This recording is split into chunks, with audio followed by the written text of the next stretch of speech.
Og við höldum áfram með föstudagsþáttinn. Við ætlum að færa okkur yfir í aðeins aðra sálma og ætlum að fræðast Norðanátt. En Norðanátt samstarfsverkefni SSNE, SSNVAF, NÍN, Eims og Rata og hingað til mín eru þau komin Sesselja Ingibjörg Barðdal Reynisdóttir og Sveinn Margeirsson. Verið hjartanlega velkomin bæði tvö. Takk fyrir. Norðanátt, ef við bara byrjum á byrjunni, hvað felst í þessari Norðanátt? Já, Norðanátt bara svona nýsköpunar vettvangur, eða samstarfsverkefni í rauninni, einmitt á milli allar þessa aðla sem þú varst að telja upp hérna í upphafi. Og við sóttum lóustyrk í maí og fengum styrk fyrir þessu verkefni og ætlum núna bara að kýla þetta í gang og Norðanáttin í rauninni byrjar á vaxtarrými núna 4. október og það er búið að opna fyrir umsóknir. Þannig að já, við erum bara að fara að hefjast handa á þessu. Þetta í rauninni, það má skiptast í tvennt. Þetta annars vaxtarrými sem hraðall og þetta kannski allt mjög flókið fyrir fólk sem ekki í þessum nýsköpunar heimi. En hraðall þýðir í rauninni það að við veljum 8 verkefni sem komin svolítið langt á veg. Þau eru svona orðin meir en bara hugmynd og við ætlum að hjálpa þeim, að gefa þeim rými til að vaxa í þessar 8 vikur til þess að ná í fjárfesta eða bara til þess að þau verða veruleika. Já.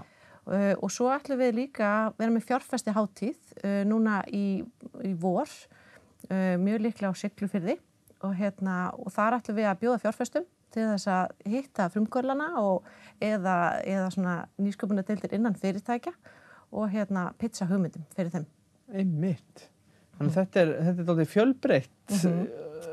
Fjölbreytt reglíf í rauninni fyrir alls konar starfsemi. Já, þetta er svona norðlegur nýsköpunar kraftur má segja og hugmyndin í sjálfu sér alls ekki að boxa inn þetta á að gera eða svona ætlum við að stunda nýsköpun, heldur bara að gefa tækifæri, breiðum hópi, allt frá frumkvöðlum sem eru í jafnvel einyrkja og svona kannski að tengja við aðra og við stuðla því að búa til tengingarnar og svo þá kannski þeim sem eru innan starfandi fyrirtækja og vilja taka ákveðnar hugmyndir áfram, það gefst ekki tími til þess í dagsins og önn og svona tengja jafnvel mismunandi aðila saman þarna og tengja þá líka við fjárfesta og þá þessar stóru áskoranir sem við erum að fást við. Við erum auðvitað með ákveðin fókus á loftslagsmálunum, matvælum, orku, vatni og þar býr auðvitað Norðurland í bara allir sinni dýrð yfir mjög miklum mannauði og svona miklum tækifærum hvað varðar þessi hráefni. Þannig við sjáum í rauninni fyrir okkur að þetta geti orðið svona vaxtarbroddur og svona, þannig að segja, vettvangur verulegar sóknar fyrir Norðurland. Já, einmitt. Og það satt búið að opna fyrir umsóknir og sko hvernig á fólk sem að situr kannski heim í stofu núna og hugsar að þetta geti verið með hugmynd eða sko geti hugsað sér að vera með, hvernig berða sig að því að sækja Já, það fer bara inn á norðanátt.is og þar dettur inn á svona vef sem í rauninni og umsóknargátt og þar í rauninni getur maður bara sótt Þú þarf að fara og lýsa hugmyndinni og segja frá teyminu og eins og segja við ætlum að velja 8 teymi inn í þennan hraðal, þetta vaxtarrými og já, þannig að það bara svo einfalt. Svo einfalt, einmitt. Og útlista þar meira sko með áherslu atriðinni eru þau varandi loftslagsmálin og þetta það forgangsraðar það verkefnum inn í hraðalinn?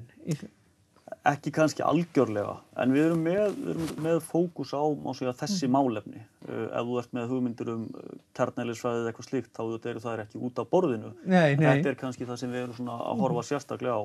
Já. Og líka mikilvægt bara fyrir alla átt að sjá, þetta alls ekki flókið. Það eru flest allt sem við erum með í dag, við horfum bara í kringum okkur, það grundvallað á nýsköpun hvers tíma. Þannig það sem einu sinni var pínlítil hugmynd, það getur raunverulega breytt heiminum. Og mikilvægt í rauninni bara að svona setjast aðeins niður og bara láta vaða á hugmyndina. Já, einmitt. Og að fólk láti ekki svona orð sem það hefur kannski ekki heyrt áður eins og hraðall og svona slá sér skelk í bringu heldur bara. Akkurat. Frekar bara að læra það. Læra það og sjá tækifærin sem svo sannarlega felast í þessu öllu saman. Akkurat. En það kannski einmitt að því að við erum að ræða þetta svona matur, orka, vatn. ástæðan fyrir því að við fórum kannski að stað var að svona okkur langaði til þess að hér á Norðurlandi yrði til staðar svona stuðningsnet þar sem að þú veist, ef einhverjum langaði að fara af stað með hugmynd að það væri alltaf eitthvað í boði til þess að aðstoða við að þróa hugmyndina áfram. Og þetta er auðvitað búið að vera til lengi við erum ekki að finna upp hjólið, alls ekki. En við erum samt svona pínu aðlagaða að Norðurlandi og að því sem á þeim áskorunum sem við stöndum frammi fyrir. Og það má kannski segja eins og Sveinn kom inn og við erum færri. Það lengra á milli okkar, heldur en til dæmis á höfuðborgarsvæðinu, því að þar kannski reynslan orðin hvað mest í þessum hröðlum og lausnamótum og öllum þessum orðum sem eru ný fyrir okkur. En núna erum við svolítið að reyna að koma með það hingað til okkar á Norðurlandið, en svona aðlaga það. Og þess svona langa okkur líka til þess að opna eigum fyrirtækjana. Því að við vitum hér á Norðurlandi og landsbyggðinni eru fullt af mjög flottum fyrirtækjum en þau eru oft fámenn og það vantar kannski það er ekki mörg fyrirtæki með nýsköpunardeildir innan fyrirtækjana. Þannig að hér er líka tækifæri fyrir fyrirtæki að senda einhvern starfsmann og finna hugmyndina sem var geðveikt góð en einhvern veginn týnist í öllum reikningunum eða öllum eldunum sem maður er að slökkva alla daga.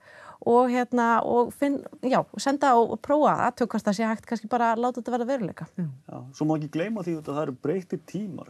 Við erum vön því að vinna algjörlega þvert á mismunandi einingar, lappi langt á milli og svo erum við að horfa á það að það mun meiri áhersla á matvælaframleiðslu. Þar búum við að miklum auðlindum en á sama tíma erum við að flytja inn. Við flytjum inn meir en 100.000 tonn af kjarnfóðri til þess að búa til okkar landbúnaðarafurðir. Þessu getum við breytt. Við getum lagt mjög mikið af mörkum á Norðurlandi með allt okkar landrými, samhengi loftslagsmála. Þar í rauninni er hvað mest að sækja, stærstu tækifærin fyrir Ísland. Þannig að ekki bara fyrir Norðurland heldur fyrir Ísland og þar með má segja alheiminn, þá höfum við virkilega mikið að sækja og mikið fram að færa. Já, við getum lagt okkar á vogarskálarnar með svona vinnu. Já, og mikil þekking líka bara á svæðinu, sem að hægt er að ná í bara hér, að nýta í rauninni bara svolítið að við erum bara að nýta það sem við erum góð í og gera það betur og gera það sýnilegt. Einmitt. Og þetta fer fram, hraðallinn er 4. október. Já, þá byrjar hann. 27. 8. nóvember, mann gerði hvort það var, en það er allan 8 vikur. Já. Og þá erum búin. Og hvenær rennur umsóknarfresturinn út? Það er bara, 3. nóvember, 3. október. Já. Það er kannski svona gangur nýsköpunar. Það er verið að skipuleggja nánast dag frá degi. Og svona dýnamísk svona skipulagning er bara það sem að nýsköpun gengur út á. Þannig að ég hvet alla til þess að hafa samband, kíkja á norðanátt.is, bara láta í sér heyra og fá meiri upplýsingar og þá er líka þetta aðlaga. Við erum mjög opin fyrir því að aðlaga í rauninni prógramið að þörfum þeirra sem vilja koma inn í þetta. Þannig að gera bara láta í sér heyra og láta reyna á hlutina. Við látum það vera loka orðin. Það er viðeigandi þegar við erum að tala nýsköpun og svona. Það bara þakka ykkur kærlega fyrir að koma í þáttinn. Við hvetjum alla til þess að sækjum sem hafa áhuga á að vera með í hraðinum og gangi ykkur bara ótrúlega vel með Norðanátt. Bestu þakkir. Takk fyrir það.